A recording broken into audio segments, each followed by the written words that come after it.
We are actually in the midst of the news that just broke some few hours ago that Emerson Dambudzo Mnangagwa has people move by signing the illegal constitutional amendment bill number 3, which in essence have paved a way for Emerson Dambudzo Mnangagwa to urinate on the constitution of 2013, the constitution that Zimbabweans participated in making.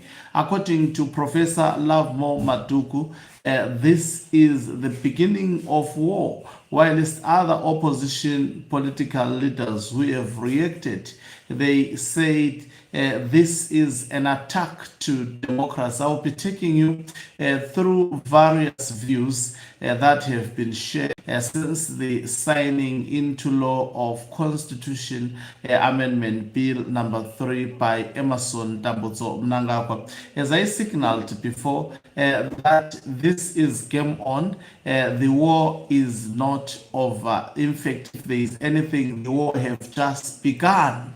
Greetings and welcome to your lovely channel, the Hlonipani Global News. If you are watching us for the very first time, please do remember to press the red or black subscribe button so that next time when we beam live, you become the very first one to watch us. Professor Lovemore Madhuku reacting about 56 minutes ago, he says, it is signing into law of CAB3 was always going to happen.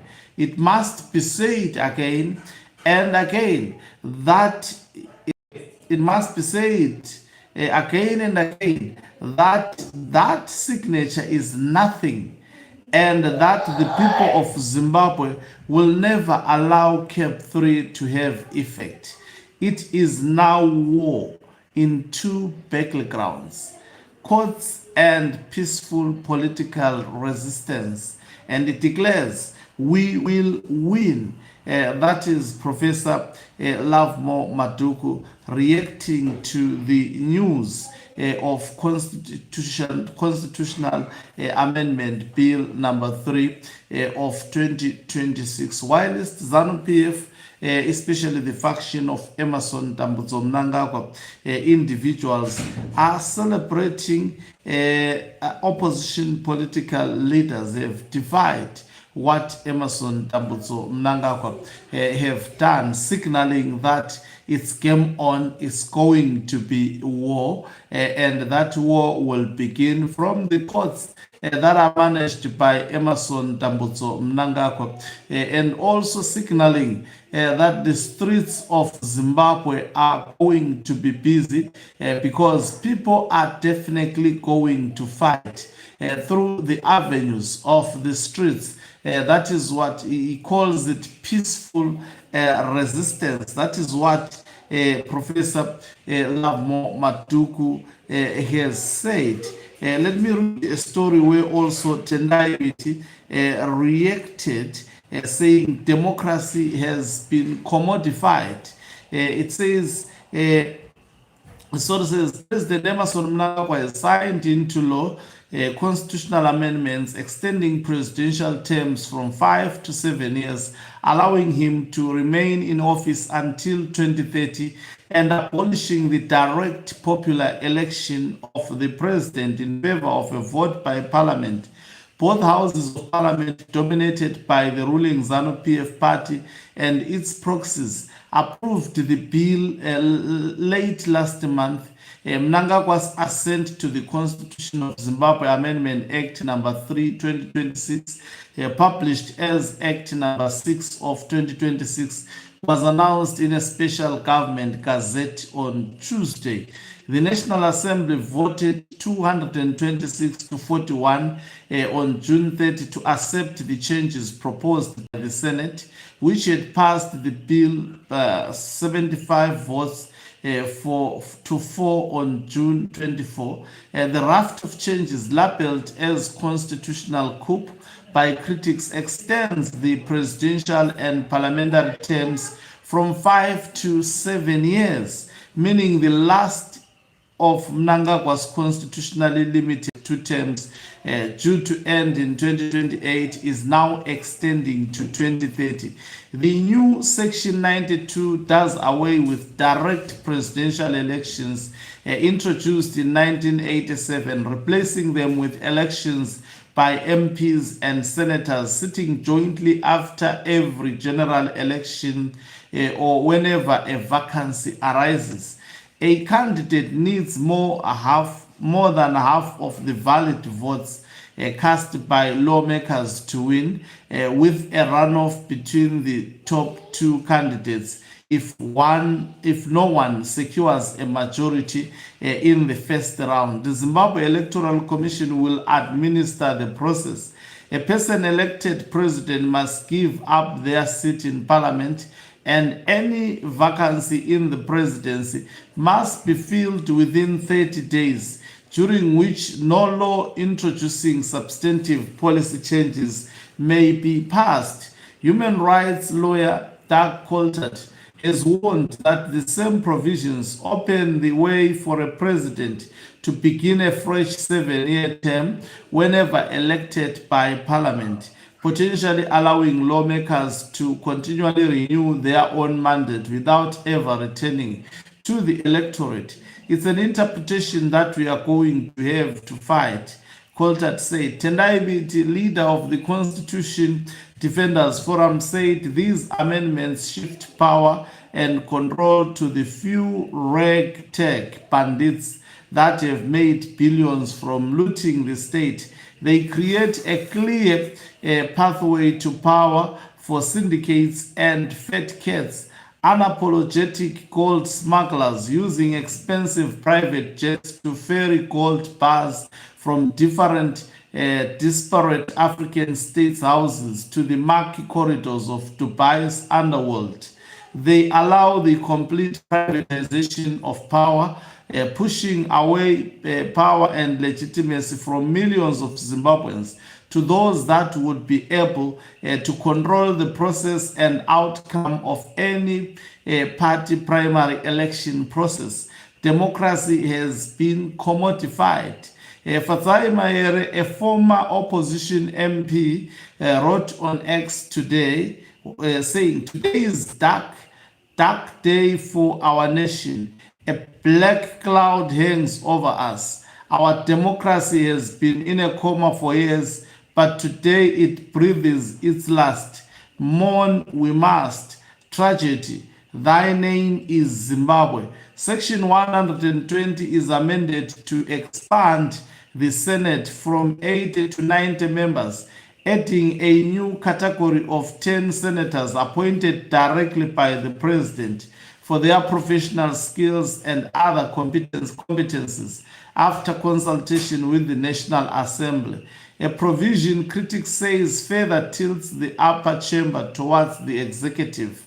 A new Section 43A strips the Zimbabwe Electoral Commission of its long-standing role over the voters' roll, transferring responsibility for registering voters and compiling and maintaining voters' roll and register to the Registrar General. Corresponding Section 239 is amended to repeal several of ZEC's functions outright. A separate new Section 159A creates a delimitation commission to take over the redrawing of electoral boundaries from ZEC, chaired by a sitting or former Supreme Court judge or someone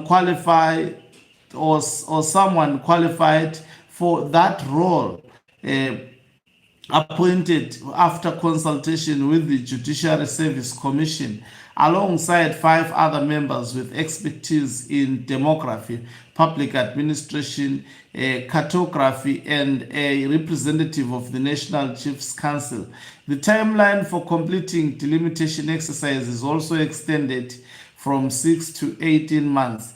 The Act creates a new post of Judge President of the Supreme Court, who will head that court under the Chief Justice, who remains head of the judiciary overall and in charge of the Constitutional Court. The Constitutional Court's minimum bench is set at 5 judges beside the Chief Justice and Deputy Chief Justice, and it gains a new discretionary jurisdiction to hear any other matter if it grants leave to appeal on a point of law of general public importance.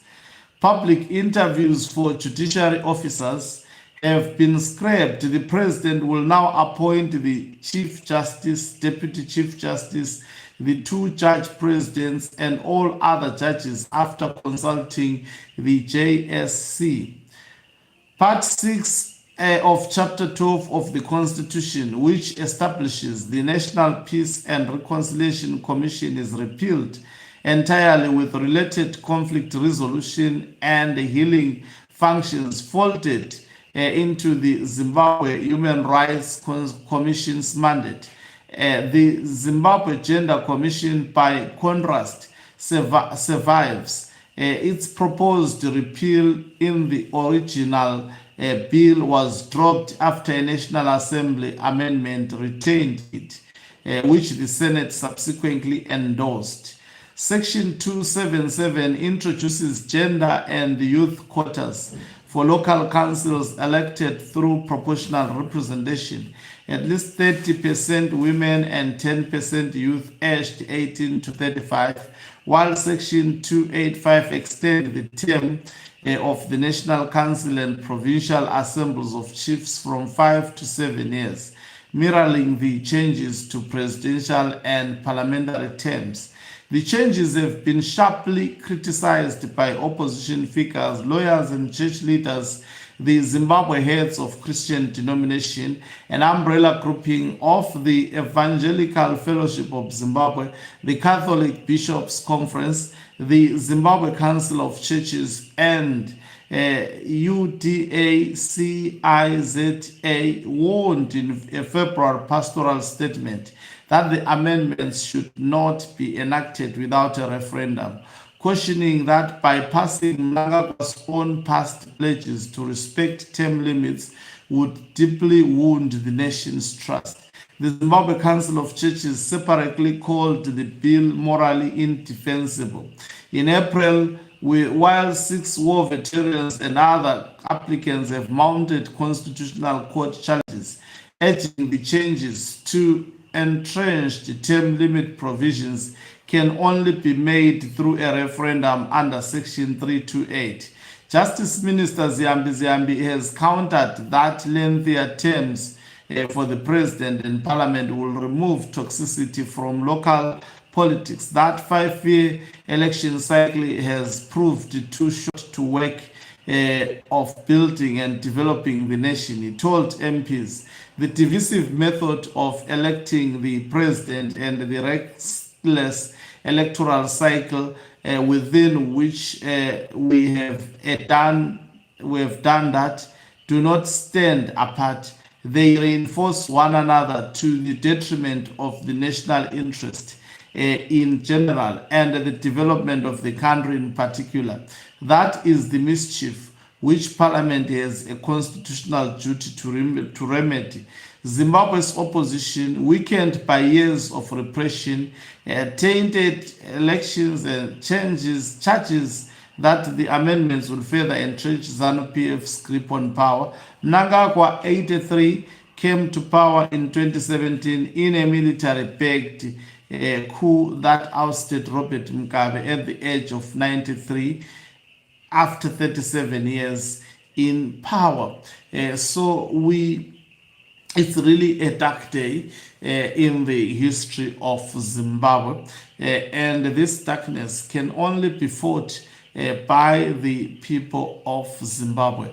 Thank you very much for watching us. If you are watching us for the very first time, please do remember to press the red or black subscribe button so that next time when we beam live, you become the very first one to watch us. You can financially support this channel by pressing the join button and be part of our members who are the heartbeat of this channel. You can equally do so by pressing the thanks button and send us stars. Ogancube Umhlabane is signing off. Let me love and leave you. Let's meet on the other side of the live broadcast as I definitely give you more.